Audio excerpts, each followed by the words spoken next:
Well, the fact of the matter is, this is not a simple question. It's a very complex question that predates even Christian times when pagan philosophers asked it.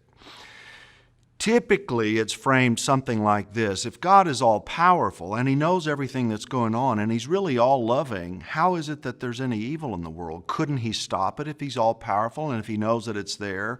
And if He's really loving, wouldn't He want to stop it? And it's led to the kinds of answers that say either there is no God or He can't do anything about it with His power, or He really doesn't care. Now, Christians, of course, cannot accept this answer. And in fact, the answer is no. God is not the author of sin. He doesn't approve of it. And this is the message of the Bible from cover to cover. And there are many unanswered questions here philosophically, but that is the answer in the Bible. And there's a reason for this fundamental Christian conviction, and it's because of what I call His omni attributes. So, as in the original question that the pagans raised, God is omnipotent. He can do anything that's consistent with His nature. That is to say, because He is God, there are things He can do that, of course, we cannot. He is omniscient. He knows all things. So there's nothing hidden from His sight. All things are laid bare and open to the eyes of Him with whom we have to do. And He's omnibenevolent. This means that God is perfectly good. There's no shadow of darkness in God, like there are these things, and even Christians are aware of their own sinfulness. So we hold those omnis together in a balance that allows us to answer this question the proper way.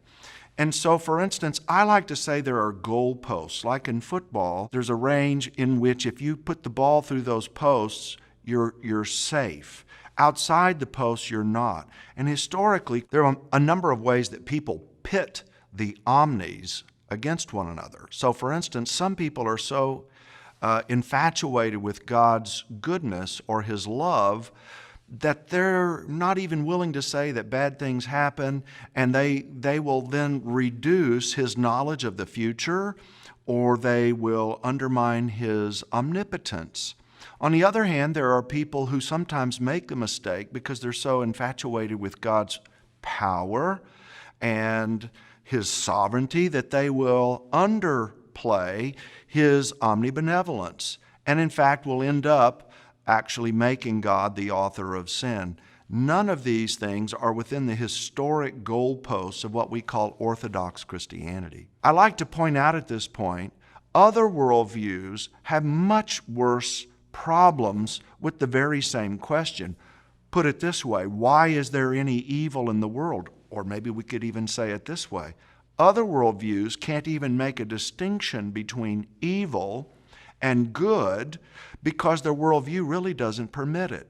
So, for instance, many Eastern worldviews refer to evil as an illusion.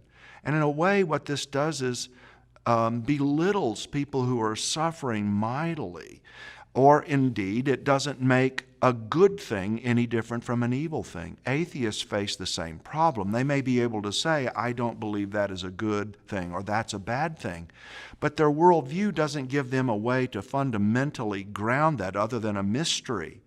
Why is it better for Christians? It's because God is a person. And good and evil are attributes of persons. We don't attribute good and evil to quarks or to tomatoes or to animals. It's to persons. And so fundamentally, the Bible gives us the best answer to this in the end. God, who is perfectly good and perfectly powerful and perfectly all-knowing, proves that He's not the author of evil by sending His own Son to die on the cross so that we who are evil can be forgiven and have eternal life. Thanks for watching Honest Answers. You can submit your questions by email, Twitter, or in the comments section below. And don't forget to subscribe to find out the answer to next Wednesday's question.